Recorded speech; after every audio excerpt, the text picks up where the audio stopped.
oportunidad estarás escuchando la lectura del libro Fundamentos, escrito por el hermano Gino Gianfrancesco. El audiolibro estará dividido en 7 audios que corresponden a las 7 partes en que está organizado su contenido.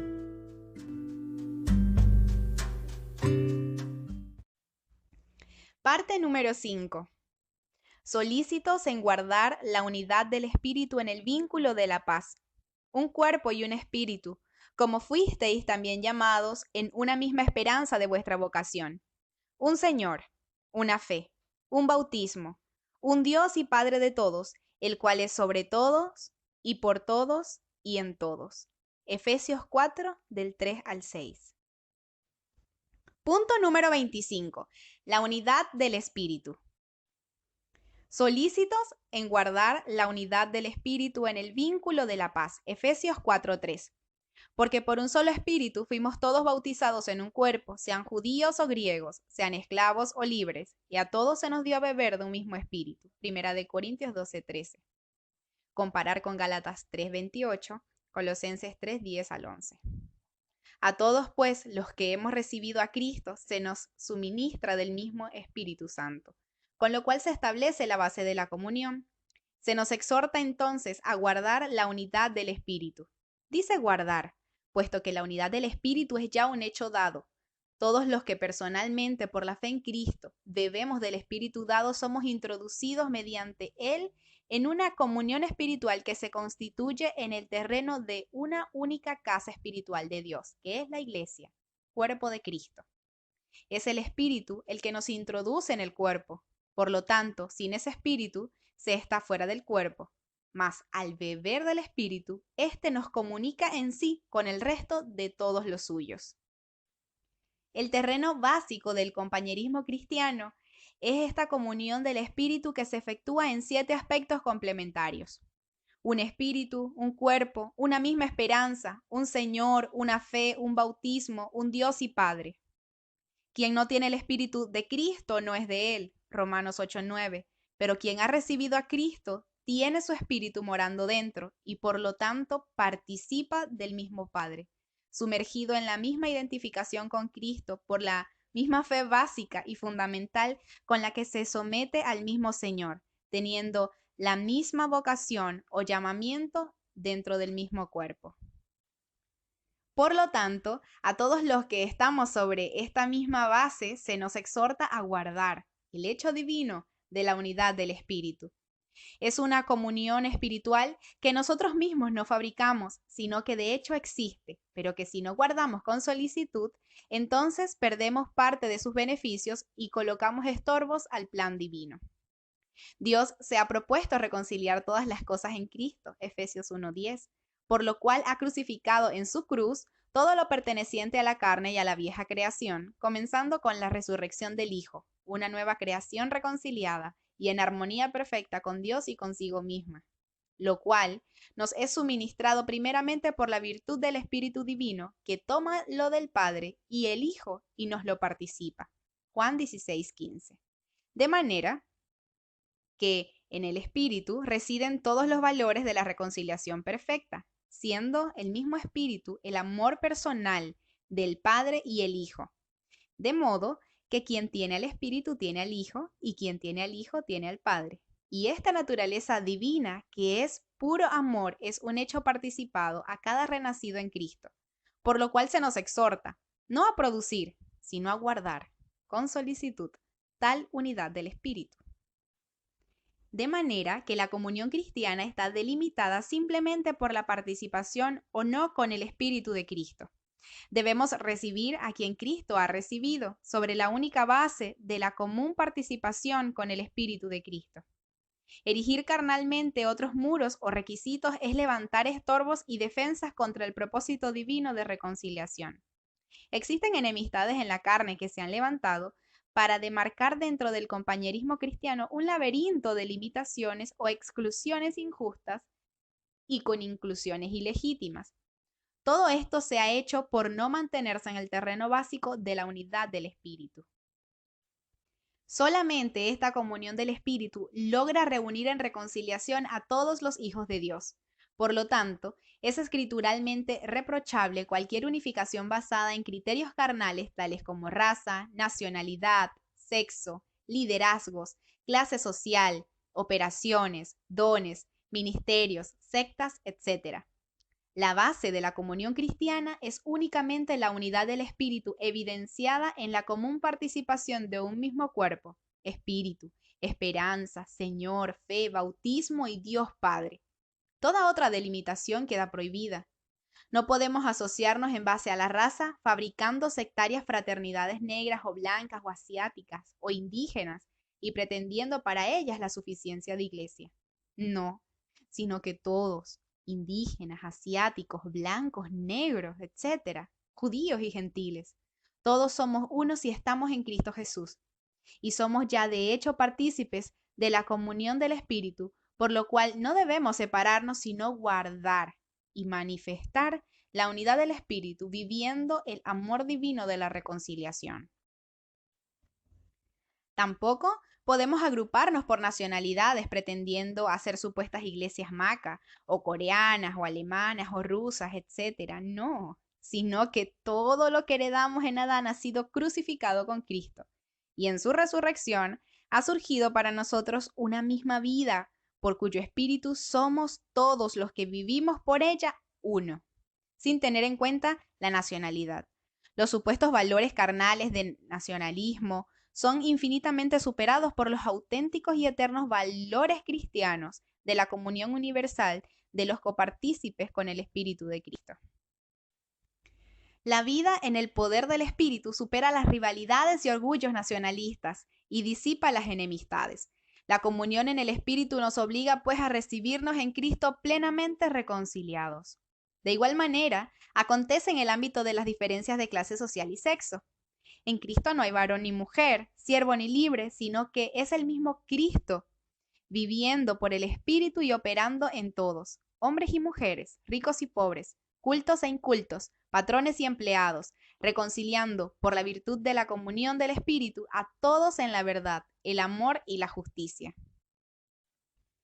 Asociarse con los humildes es, pues, lo normal para los ricos genuinamente cristianos. Trabajar como para Cristo junto a sus patrones es lo normal de los proletariados cristianos.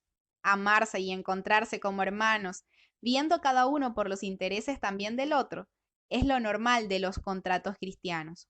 Un nivel diferente no es aún verdaderamente cristiano. Esta inefable alianza cristiana solo se debe a la comunión del Espíritu, lo cual es un hecho divino provisto ya en Cristo Jesús por el Espíritu. Por lo tanto, con solicitud y vinculados en la paz de Cristo, debemos guardar tal unidad del Espíritu, extrayendo de su virtud el vigor de nuestra reconciliación y la realización consumada de ésta. Es pues imprescindible andar en el Espíritu de Cristo para ser beneficiarios experimentados de la unidad del Espíritu. En la iglesia tampoco podemos girar alrededor de líderes o ministerios.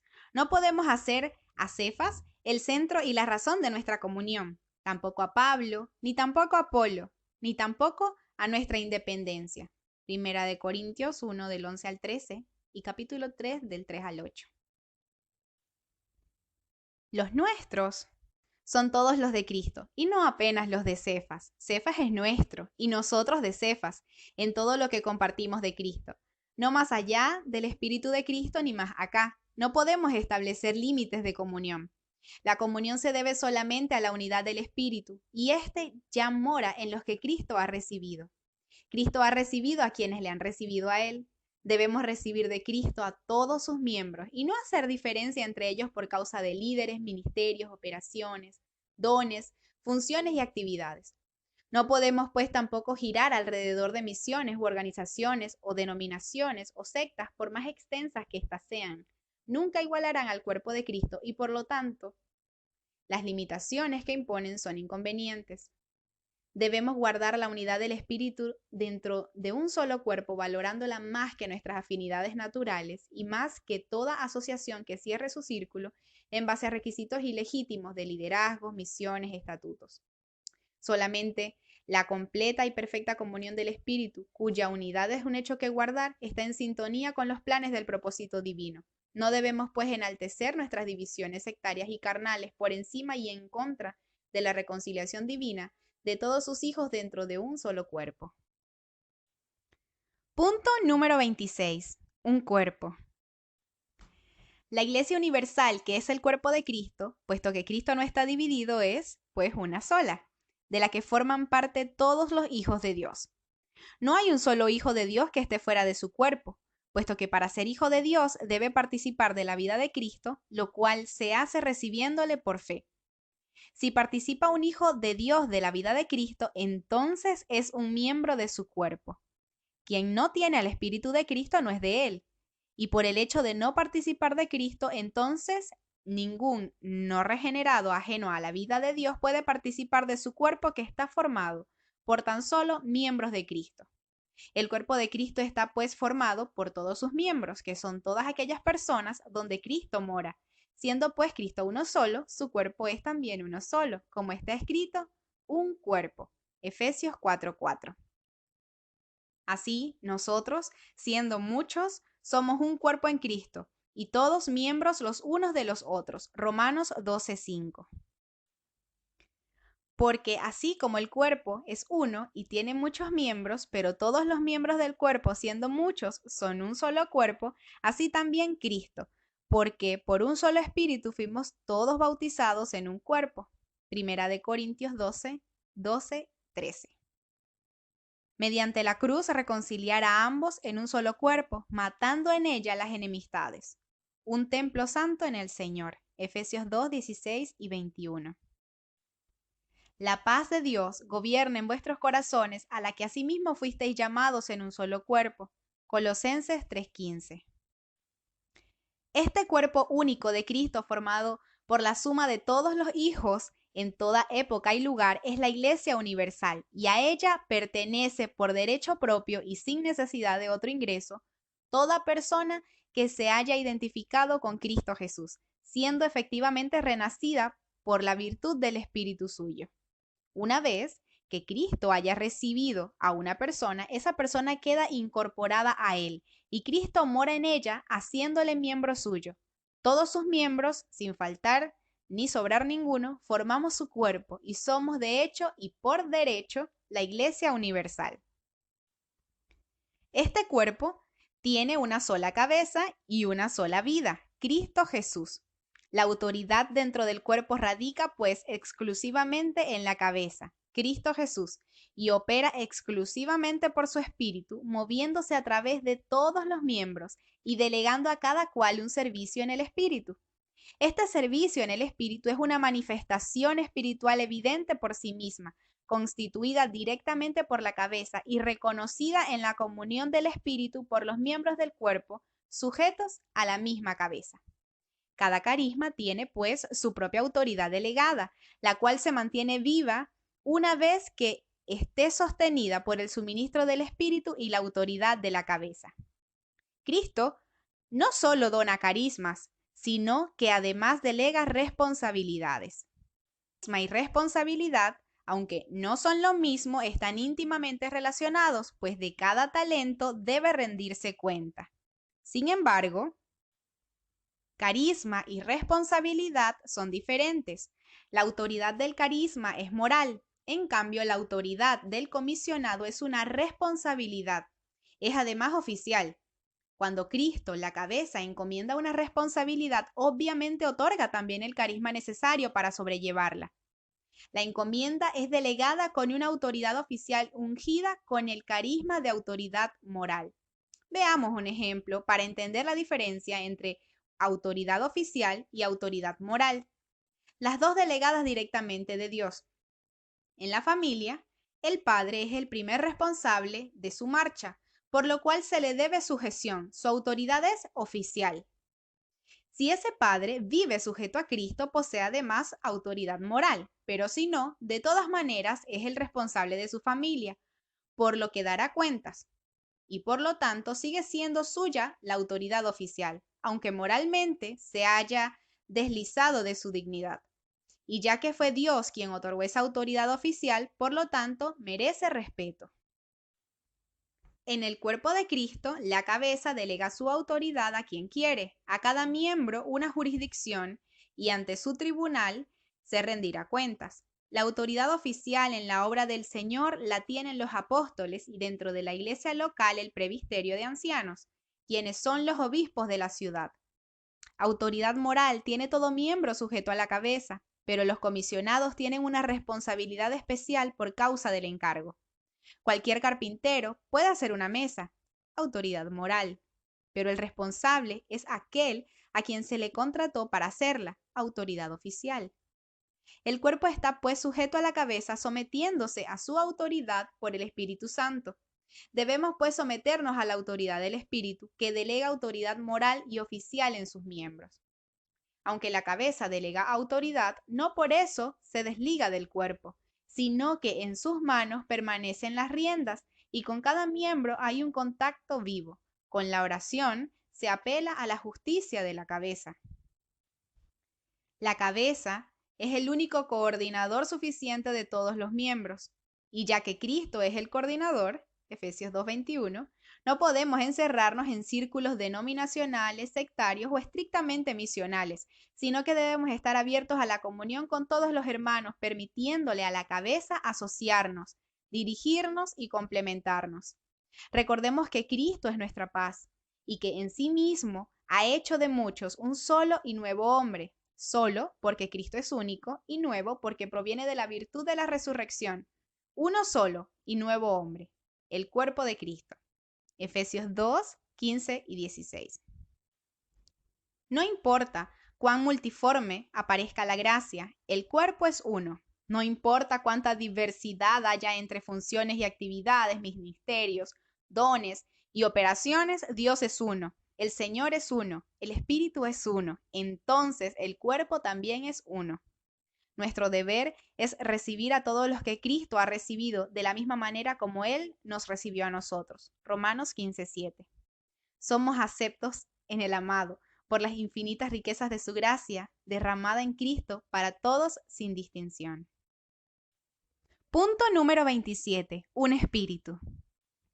Como ya vimos en el apartado 25, la unidad del Espíritu, la comunión de los miembros del cuerpo de Cristo se debe fundamentalmente a la unidad del Espíritu. Uno solo, pues, es el Espíritu el que debe operar en el cuerpo, el Espíritu de Cristo. Con esto queremos señalar que quedan completamente reprobadas todas las acciones que procedan de otra fuente distinta al Espíritu Santo. Lo que es nacido de la carne es carne, lo cual para nada aprovecha, pues no puede heredar el reino. Juan 3:6, 6:63 y 1 de Corintios 15:50. Es recibida toda persona que tenga el Espíritu de Cristo, y de tal persona se recibe toda acción nacida en el Espíritu. Y puesto que existen otros espíritus que operan error, se hace necesario probar los espíritus, examinarlo todo y retener lo bueno. 1 de Juan 4:2, 1 de Tesalonicenses 5:21. El Espíritu Santo se caracteriza por su confesión de Cristo, 1 de Juan 4:2 y 3, por sus frutos, pues el espíritu de la profecía es el testimonio de Jesús, Apocalipsis 19:10. Esto no significa que una persona que posea el Espíritu de Cristo nunca vaya a cometer una falta o error, pues la persona sigue siendo libre y es su deber someterse voluntariamente al Espíritu Santo sin contristarlo, lo cual no siempre acontece. Pero sí significa que aunque la persona tenga el Espíritu de Cristo y sea miembro de su cuerpo, no por eso serán aprobadas sus acciones nacidas de la carne y por la instigación tramposa de otros espíritus. Pablo escribía a los Gálatas: Oh, Gálatas insensatos, ¿quién os fascinó para no obedecer a la verdad? A vosotros ante cuyos ojos Jesucristo fue ya presentado claramente entre vosotros como crucificado. Esto solo quiero saber de vosotros. ¿Recibisteis el Espíritu por las obras de la ley o por el oír con fe? ¿Tan necios sois, habiendo comenzado por el Espíritu, ahora vais a acabar por la carne? Gálatas 3 del 1 al 3. Vemos que aunque los Gálatas habían recibido el Espíritu Santo que podía guiarlos a toda la verdad, erraban en su niñez espiritual por no sujetarse a él, sino más bien seguir obrando en la carne. Tales Gálatas eran aceptados como hermanos, ya que poseían al Espíritu de Cristo, pero no eran aceptadas sus acciones en la carne ni sus doctrinas fascinadas por error. Un concilio de numerosas personas no representa en sí ninguna garantía si no está sujeto al Espíritu Santo. Es posible, y sucedió varias veces en la historia, que sus conclusiones fueron apenas el consenso mayoritario de una democracia carnal o el eco sobornado y amedrentado de poderosos intereses personales. No es la voz de la carnalidad de la mayoría la que gobierna el cuerpo de Cristo, sino siempre su cabeza, Cristo Jesús, operando por medio del Espíritu Santo que evidencia su verdad, santidad, amor, poder, dominio propio, gloria, etc. Reconocemos pues tan solo a un Espíritu, el Espíritu Santo, Espíritu del Padre y del Hijo. Mateo 10:20, Juan 1:15-26 y Gálatas 4:6. Espíritu de Cristo. Este mora en todo el cuerpo y se manifiesta a través de cualquier miembro de Cristo que, dándole lugar, se someta a él. Además, el Espíritu Santo inspiró las Sagradas Escrituras y habla siempre en plena concordancia con estas mismas escrituras que él mismo inspiró. Atendemos, pues, a la naturaleza del Espíritu por su fruto, por su concordancia con la verdad de las Sagradas Escrituras y por el consenso de los miembros de Cristo sujetos al Espíritu. Este triple testimonio concuerda, ya que es evidencia y fruto de la unidad del Espíritu. El Espíritu Santo es el vicario de Cristo, que opera en su nombre, llevando adelante los intereses del reino de Dios. Tal reino no es ahora de este mundo y por lo tanto no se impone por la espada, ya que opera en el ámbito de la verdad acatada en los corazones que están por ella, según lo testificó el Señor Jesús a Pilato, Juan 18:36-37. Para lo demás está el Estado. El que es de Dios oye a los apóstoles de Cristo cuya doctrina está en las Escrituras. Capta, además, el Espíritu y penetra el Evangelio gracias a la iluminación de la revelación divina. El espíritu de error se conoce porque no oye a los apóstoles de Cristo que hablan en la perfecta armonía con las Sagradas Escrituras. Además, tampoco percibe la luz del Evangelio y su confesión del Cristo adolece de error y falta de revelación. Primera de Juan 4:1-6. Un hijo de Dios puede errar, pero al ser corregido en el Espíritu Santo y con la verdad apostólica escritural, reconocerá la voz de Dios y seguirá al buen pastor, Cristo Jesús. Nadie lo arrebatará de las manos del Padre y el Hijo, que operan a través del Espíritu Santo, ante cuya obra de iluminación y revelación no puede prevalecer el Hades. Todos, pues, los que son guiados por el Espíritu de Dios, son hijos de Dios. Romanos 8:14. Y es una promesa que todos sus hijos serán enseñados por Jehová. Juan 6:45, Isaías 54:13. La unción del Espíritu Santo cumple la promesa. El nuevo pacto con la simiente de Abraham es nuestro en Cristo. Desde que estamos, pues, en Cristo, a nadie conocemos según la carne. Segunda de Corintios 5:16. Todos los participantes de este mismo Espíritu tenemos por él entrada al Padre y somos miembros de la misma familia de Dios, conciudadanos de los santos. Somos pues hermanos, no importa los medios o instrumentos usados por Dios para nuestra conversión y para hacer posible nuestra regeneración en Cristo. Es este único Espíritu de Cristo el que compartido nos hermana. No es el instrumento usado para nuestra pesca, sea misión, denominación, equipo, predicador, etc. Pertenecemos a Dios y a toda su familia, y ella nos pertenece toda por el mismo Espíritu. Punto número 28. Una misma esperanza. Un cuerpo y un espíritu, como fuisteis también llamados en una misma esperanza de vuestra vocación. Efesios 4:4. Cristo en vosotros, la esperanza de gloria. Colosenses 1:27. Dios había prometido en el principio de la humanidad que la simiente de la mujer, Cristo nacido de la Virgen María, aplastaría la cabeza de la serpiente antigua, que es el diablo. Génesis 3:15, Apocalipsis 12:9. De manera que el que tenía el imperio de la muerte sería quebrantado, con lo cual sería posible la redención, que significaría un retorno a la gloria de Dios, de la que por el pecado fue destituido el hombre. Esta redención la llevaría a cabo la simiente de la mujer. Para cumplir tal promesa, Dios separó a Abraham, asegurándole que en su simiente, la cual es Cristo, bendeciría a todas las familias de la tierra entregándole en herencia el mundo entero. Este heredero se sentaría en el trono de David, para siempre señoreando desde Sión, y en su luz andarían también los gentiles, por lo cual el Hijo de David, nuestro Señor Jesucristo, tomó también, aparte de las ovejas perdidas de la casa de Israel, a sus otras ovejas, nosotros los gentiles, y nos insertó en el tronco de su olivo, llevándonos a un solo redil y bajo un solo pastor, Cristo, el David mayor. Por lo cual, Pablo, apóstol de Jesucristo para los gentiles, declaraba el misterio revelado, que los gentiles son coherederos y miembros del mismo cuerpo y copartícipes de la promesa en Cristo Jesús por medio del Evangelio. Efesios 3 del 5 al 6. De manera que verdaderamente, como citábamos al principio, fuimos también llamados a una misma esperanza que se alcanza y se consuma en Cristo para toda la humanidad, participar con Él de su gloria, como está escrito. Os llamó mediante nuestro Evangelio para alcanzar la gloria de nuestro Señor Jesucristo. Segunda de Tesalonicenses 2:14. Mas no ruego solamente por estos, sino también por los que han de creer en mí por la palabra de ellos, para que todos sean uno, como tú, oh Padre, en mí y yo en ti, que también ellos sean uno en nosotros, para que el mundo crea que tú me enviaste. La gloria que me diste yo les he dado para que sean uno, así como nosotros somos uno, yo en ellos y tú en mí, para que sean perfectos en unidad, para que el mundo conozca que tú me enviaste y que los has amado a ellos como también a mí me has amado. Padre, aquellos que me has dado, quiero que donde yo estoy, también ellos estén conmigo, para que vean mi gloria que me has dado, porque me has amado desde antes de la fundación del mundo. Juan 17, del 20 al 24. Cuando Él se manifieste, seremos semejantes a Él, porque le veremos tal como Él es. Y todo aquel que tiene esta esperanza en Él se purifica a sí mismo, así como Él es puro. Primera de Juan 3, 2, 3.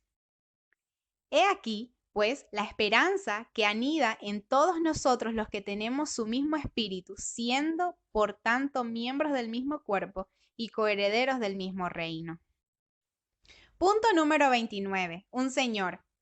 He aquí un reconocimiento fundamental dentro de la comunión cristiana. Para vosotros, sin embargo, solo hay un Dios, el Padre, del cual proceden todas las cosas, y nosotros somos para Él, y un Señor Jesucristo por medio del cual son todas las cosas, y nosotros por medio de Él. Primera de Corintios 8:6. La verdad del señorío de Jesucristo es fundamental a la fe cristiana. A este Jesús a quien vosotros crucificasteis, Dios le ha hecho Señor y Cristo. Hechos 2:36b. Que Jesús es el Señor es la confesión insustituible que brota del corazón y los labios de los redimidos. Si confesares con tu boca que Jesús es el Señor y creyeres en tu corazón que Dios le levantó de los muertos, serás salvo. Romanos 10:9. Era esta verdad la que con la vida y la palabra envolvía la predicación apostólica, como está escrito por Pablo a los Corintios. Porque no nos predicamos a nosotros mismos, sino a Jesucristo como Señor y a nosotros como vuestros siervos por amor de Jesús. Segunda de Corintios 4:5. Sí, lo que los apóstoles predicaban es a Jesucristo como Señor. Para esto Él nos salvó. Porque ninguno de vosotros vive para sí y ninguno muere para sí. Pues si vivimos, para el Señor vivimos, y si morimos, para el Señor morimos. Así pues, sea que vivamos o que muramos, del Señor somos. Porque Cristo para esto murió y resucitó y volvió a vivir, para ser Señor así de los muertos como de los que viven. Romanos 14 del 7 al 9. Efectivamente, su sacrificio por nosotros tiene grandes implicaciones, pues nos reconcilia con la voluntad del Padre. Reconocer a Jesús como el Señor significa, pues, vivir y morir para Él, pues por todos murió, para que los que viven, es decir, los renacidos, ya no vivan para sí, sino para aquel que murió y resucitó por ellos. Segunda de Corintios 5:15. Pero el señorío de Cristo no se reduce tan solo a los cristianos, pues con su resurrección recibió autoridad sobre toda potestad y carne. Mateo 28:18. No solo por derechos de creación, ya que el Padre todo lo hizo con el Verbo, y por el Verbo y para el Verbo, sino que además por derechos de redención, por su compra sacrificial que levantó el embargo del pecado y por el sustento nuevo de la resurrección. Por lo cual, Dios también le exaltó hasta lo sumo y le dio un nombre que es sobre todo nombre, para que en el nombre de Jesús se doble toda rodilla de los que están en los cielos y en la tierra y debajo de la tierra, y toda lengua confiese que Jesucristo es el Señor para gloria de Dios Padre. Filipenses 2 del 9 al 11. Toda criatura, tarde o temprano, deberá pues reconocer la soberanía de Dios que ha hecho heredero de toda plenitud a Jesucristo, el Hijo del Dios viviente. Solo bajo las plantas de sus pies todas las cosas están en su debido lugar, pues solo a Él corresponde el legítimo derecho. Ser el Señor significa ser el amo absoluto con pleno derecho, y Él es doblemente Señor. Primero, por naturaleza, ya que en cuanto a verbo es deidad creadora y sustentatriz, además de ser la meta legítima de todas las cosas con su diseño. Segundo, es también Señor por conquista, porque destronó al usurpador querúbico y venció a la muerte y toda oposición en sus pruebas humanas, recuperando lo que se había perdido. Es Señor de señores y Rey de reyes, soberanos de los reyes de la tierra y cabeza de todo principado y potestad, heredero de todas las cosas, por lo tanto es juez con poder de salvar y condenar. Ante Él doblamos presurosos y contentos nuestras rodillas desde lo profundo de nuestros corazones. Quien tenga el Espíritu Santo no puede sino reconocer y confesar a Jesús como Señor, pues gracias a Él ha sido trasladado al reino del amado Hijo de Dios, donde la voluntad del Padre es la perfecta directriz eterna con la que se nos concedió alianza. Estamos los cristianos aliados con Dios y su santa voluntad por medio de la lealtad a su Cristo, su ungido, al que puso sobre el trono altísimo. El cristiano debe pues reconocer que recibir a Jesús como Señor y Cristo implica otorgar la primera lealtad a los derechos de la corona de espinas del Redentor. Él primero, antes que nuestra propia vida, familia o propiedades. Punto número 30. Una fe. La fe de los cristianos es pues la fe del Hijo de Dios, una fe que es don de gracia, nacida del Espíritu cual iluminación de la revelación. Es la fe apostólica básica y fundamental, es decir, la fe esencial para salvación. No hablamos aquí de pormenores en la interpretación de doctrinas menores que apenas afectarían el galardón y no la salvación. Pero hablamos, sí, de la fe, la única fe, la imprescindible para la salvación, aquella establecida bajo Cristo apostólicamente. Esta es la palabra de fe que predicamos, que si confesares con tu boca que Jesús es el Señor y creyeres en tu corazón que Dios le levantó de los muertos, serás salvo. Romanos 10, 8 y 9. Esta es, pues, la fe apostólica. Jesucristo, el Hijo del Dios viviente, es el Señor, quien habiendo muerto por nuestros pecados, ha resucitado corporalmente en incorrupción, y está vivo cual soberano altísimo y cual Rey supremo a quien podemos invocar para salvación. Por eso Pablo, antes de anunciar aquello a los corintios en su primera carta, antes de establecer lo que constituía primeramente el Evangelio de salvación, fe única, se expresa escribiéndoles: Os declaro, hermanos, el Evangelio que os he predicado, el cual también recibisteis, en el cual también perseveráis, por el cual asimismo, si retenéis la palabra que os he predicado, sois salvos, si no creísteis en vano. Primera de Corintios 15, 1 y 2. Y entonces establece la persona, la muerte y la resurrección de Cristo por nosotros como núcleo del Evangelio de salvación, la fe esencial. Sí, era una declaración apostólica y salvífica de descomunal importancia. La fe apostólica, la fe recibida de los cristianos primitivos en los albores del cristianismo. Esta debe ser, pues, la fe mínima que se debe imprescindiblemente exigir a un hombre para reconocerlo cristiano. No podemos rebajar esta mínima exigencia. Está sobre el terreno básico de la comunión cristiana solamente quien de todo corazón crea y confiese a Jesús como el Cristo, como el Hijo del Dios viviente, como el Señor muerto por nuestros pecados y resucitados. Sin esta fe, y confesión se está fuera del círculo de la unidad del Espíritu, con lo cual se demuestra no tener el Espíritu de Cristo que a Él glorifica. Y por lo tanto, la tal persona no es aún de Cristo. No basta reconocerle como mero profeta, un luminar más de entre otros en la humanidad. Es preciso poseer la fe, una fe, la única. De allí brota y se establece el canon, la regla. Ver el punto 22. Punto número 31. Un bautismo. Un cristiano debidamente establecido y fundamentado es uno que necesariamente ha pasado por la experiencia de identificación espiritual con Cristo. Un bautismo, es el vestidos de Él. Gálatas 3:27, Romanos 6:3.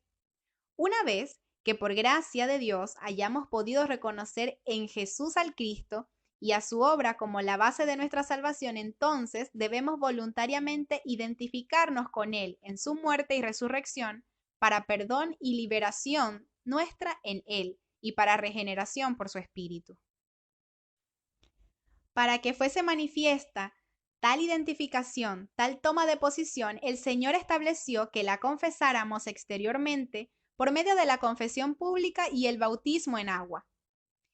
De manera que al consumar nuestra identificación de fe, aspirando a una buena conciencia, garanticemos la certeza de nuestra salvación por la promesa de su palabra. El que creyere y fuere bautizado será salvo. Marcos 16:16. Estar bautizado en Cristo, es decir, debidamente identificado por fe con Él, habiéndole invocado de corazón personalmente y de forma voluntaria, es requisito básico para ser hallado dentro de la comunión cristiana y sobre el terreno de salvación. Ahora bien, ¿y qué es lo imprescindible para tal bautismo en Cristo? Primero, la fe auténtica y de corazón en Él y su obra. Fe que entonces obedece invocándole, confesándole e identificándose con Él en su muerte y resurrección. Los que hacían esto en los tiempos bíblicos bajaban a las aguas para ser bautizados en señal de la consumación de su identificación en fe con Cristo en su muerte y resurrección. Así, confesaban su nueva toma de posición, ahora en Cristo Jesús. Quien salva es pues Cristo mismo, que opera por su Espíritu ministrando la salvación a través de la fe, que actúa identificándose con Él, con lo cual la persona es bautizada y revestida en Cristo. La fe auténtica se apropia suficientemente de la provisión y también se exhibe con confesión pública que se gloría en la gracia.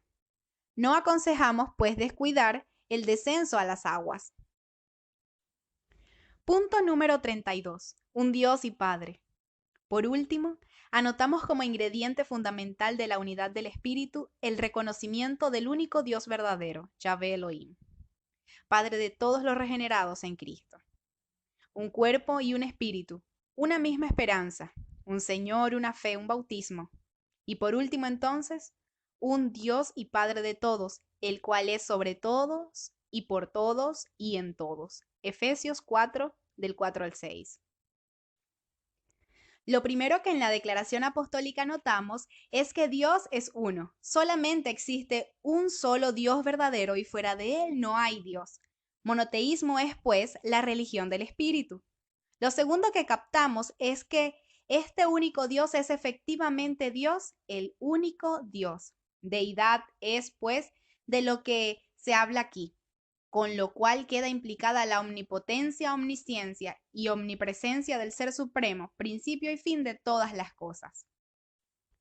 Pero este único Dios no es apenas el elemento de un sistema filosófico, no, sino que es el yo soy el que se ha revelado a sí mismo en forma definida e histórica. Él es Yahvé Elohim, el que es en sí mismo y se revela a sí mismo.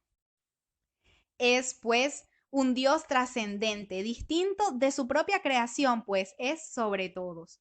Todo lo ha creado de la nada y a todo le ha dado un propósito. Además, permanece inmanente también, a la par que trascendente, sosteniendo todas las cosas, pues Él es por todos, como dijera el apóstol Pablo. No está lejos de cada uno de nosotros, porque en él vivimos y nos movemos y somos. Hechos 17:27b y 28a. Esta inmanencia suya que sostiene toda la creación no es, sin embargo, panteísmo, puesto que Él es trascendente, otro, aparte de su creación. Él es anterior a ella, causa y sentido de ella. Este único Dios es, pues, el autor, dueño y proveedor. Observando atentamente los nombres divinos podemos captar los atributos de Dios.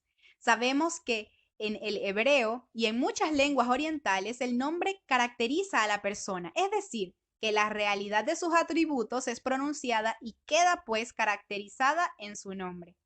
Conozcamos pues a Dios en cada uno de sus nombres.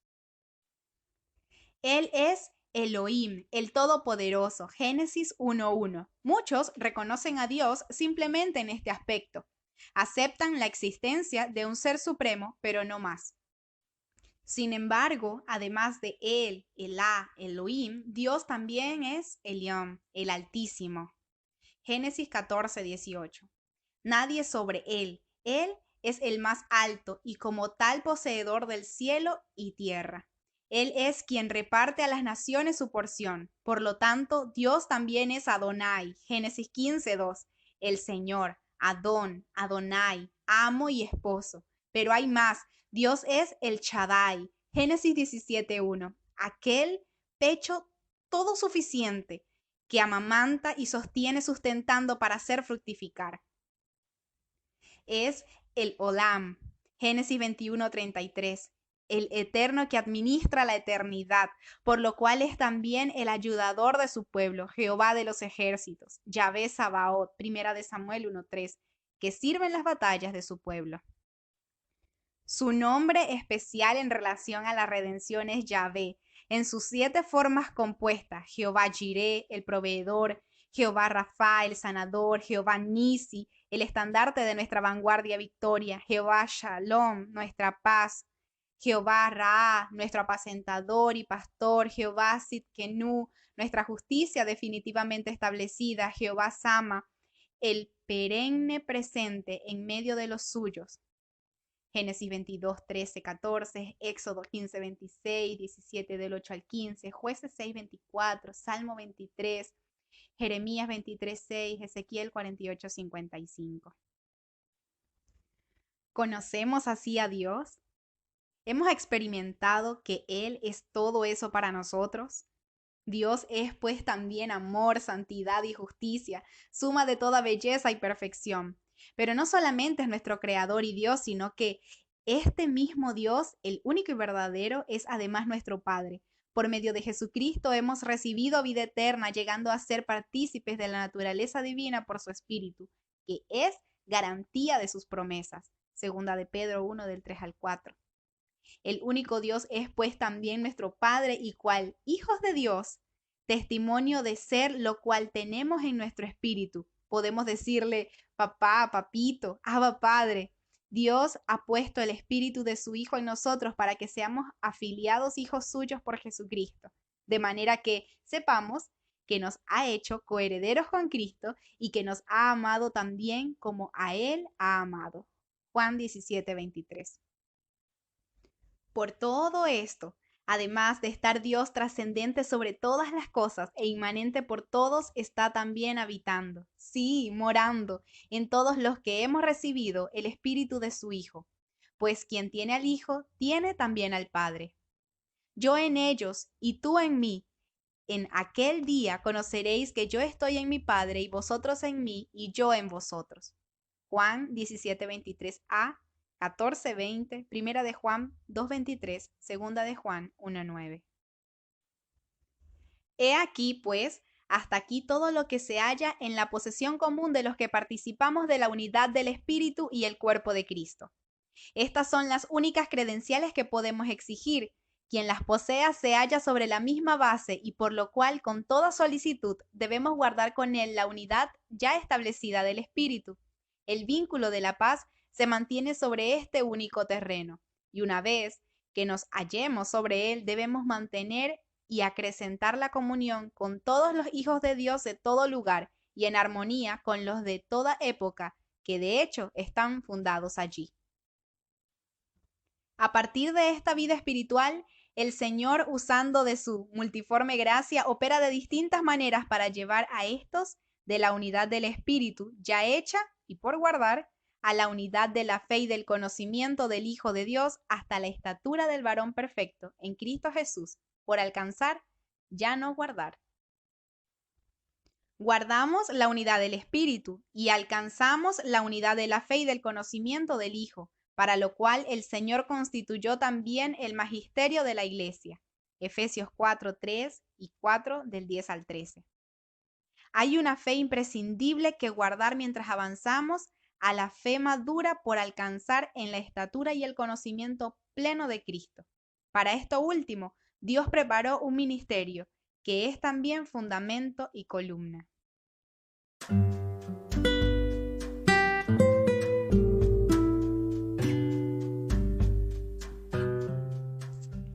Estuviste escuchando una porción del libro Fundamentos, escrito por el hermano Gino Gianfrancesco.